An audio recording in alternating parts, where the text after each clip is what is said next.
नमस्कार। आज मैं आपसे ज्योतिष का नहीं बल्कि आपका परिचय करवाने आया।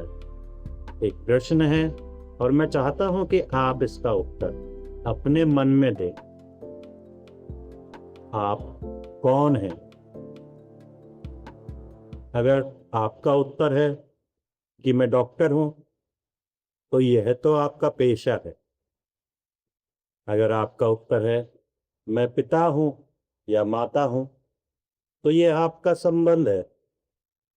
अगर उत्तर है कि मैं भारतीय हूं, तो यह आपकी एक पहचान है। अगर उत्तर है कि मैं राम हूं या रमेश हूं, तो वह आपका नाम है। लेकिन इन सबसे पहले आप कौन हैं? यहीं से प्रथम भाव प्रारंभ होता। जब भी प्रथम भाव की बात होती है, तो अधिकांश लोग कहते हैं कि यह शरीर है, चेहरा है, स्वास्थ्य है, व्यक्तित्व है, अनेकों बातें कहते हैं। और यह सब सही है, लेकिन ये सब प्रथम भाव नहीं। ये प्रथम भाव के परिणाम है। आज हम परिणाम नहीं, कारण समझें।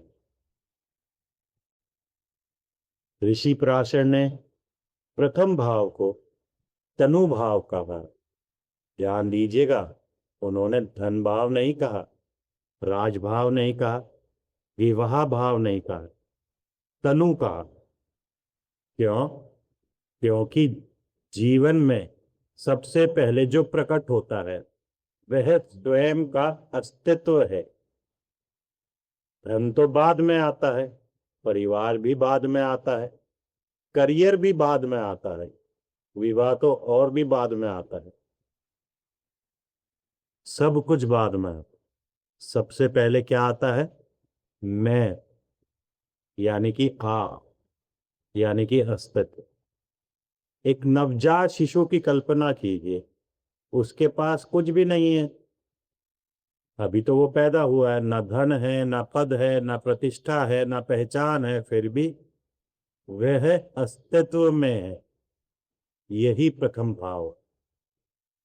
बाकी पूरी कुंडली इसी मैं के ऊपर निर्मित होती है। आज से एक नया सूत्र याद रखिए। भाव घटनाओं के नहीं, भाव घटनाओं के नहीं, अनुभवों के क्षेत्र हैं।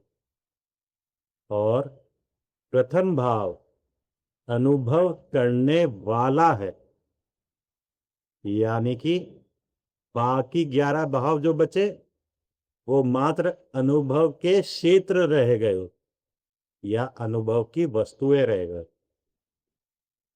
मान लीजिए, उदाहरण के तौर पे आपने नीले रंग का चश्मा पहना है।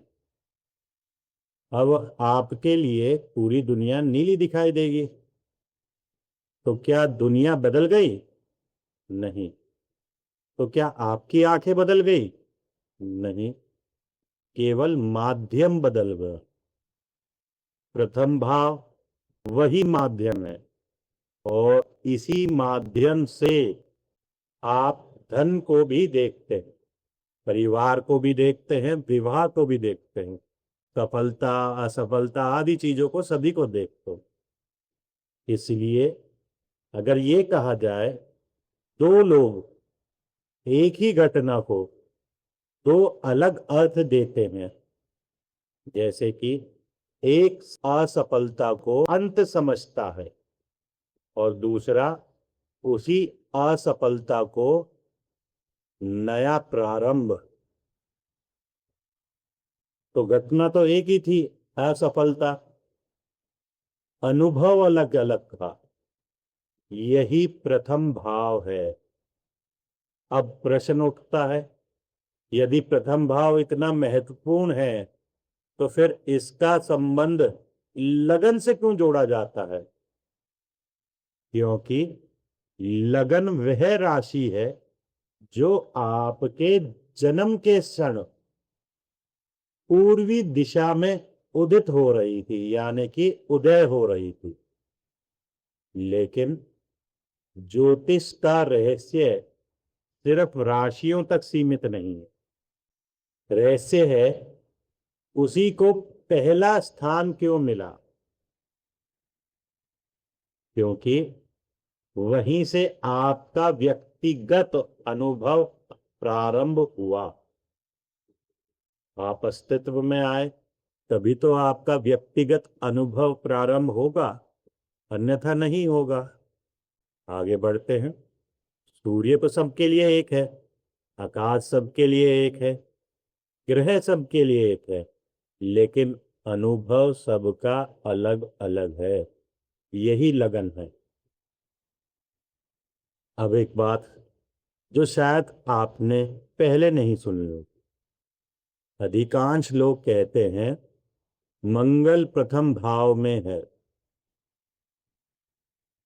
यहां मैं कहता हूं मंगल आपके प्रथम भाव में नहीं बैठा है।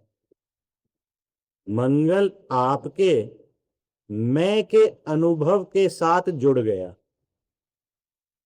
यानी मंगल प्रथम भाव में बैठकर आपके व्यक्तिगत अनुभव के साथ जुड़ गया। अब हर ग्रह उस मैं को अलग अलग रंग दे देता है। मान लो कोई भी ग्रह आ जाए, उदाहरण के तौर पे सूर्य आ गया प्रथम भाव में, तो मैं प्रकाशित होना चाहता हूं। चंद्रमा आ गया, मैं अनुभव करना चाहता हूं। मंगल आ गया, मैं कार्य करना चाहता हूं। बुध आ गया, मैं समझना चाहता हूं। बृहस्पति आ गया, मैं विस्तार करना चाहता हूं। शुक्र आ गया, मैं जुड़ना चाहता हूं। और अगर वहीं शनि आ गया प्रथम भाव में, मैं परखना चाहता हूं। इसकी जगह राहु कहेगा, अगर प्रथम भाव में होगा तो मैं पाना चाहता हूं। और केतु कहेगा मैं छोड़ना चाहता हूं। ध्यान दीजिएगा, मैंने किसी भी ग्रह को अशुभ या शुभ की श्रेणी में नहीं कहा। क्यों? क्योंकि प्रथम भाव में ग्रह सबसे पहले आपके अनुभव करने के तरीके को बदल देते, फल तो बहुत बाद में आता है। यही कारण है कि आध्यात्मिक यात्रा भी प्रथम भाव से ही शुरू होती है। ध्यान दें, आप संसार को नहीं देखते, पहले आप स्वयं को देखते हैं। और जब देखने वाला बदल जाता है तब पूरा संसार बदला हुआ प्रतीत होता है। आज का सूत्र लिख लीजिए। प्रथम भाव शरीर नहीं है। शरीर तो उसका सबसे बाहरी वस्त्र है। प्रथम भाव व्यक्तित्व भी नहीं है। प्रथम भाव व्यक्तित्व भी नहीं है। व्यक्तित्व तो उसका सामाजिक प्रतिबिंब है। प्रथम भाव यानी कि लगन वह स्थान है जहां पहली बार मैं संसार के साथ मिलता है। अगले वीडियो में हम द्वितीय भाव नहीं पढ़ेंगे, हम समझेंगे मैं के बाद सबसे पहले मेरा क्यों आता है। मैं से मेरा यानी कि धन, वाणी, परिवार, भोजन, ये सभी एक भाव में क्यों रखेगा, इनका आपस में क्या संबंध है, यही समझेंगे अगले अध्याय में, वीडियो में। और याद रखिएगा, स्वयं को जानिए, ज्योतिष वहीं से प्रारंभ होता हो। तब तक के लिए नमस्कार।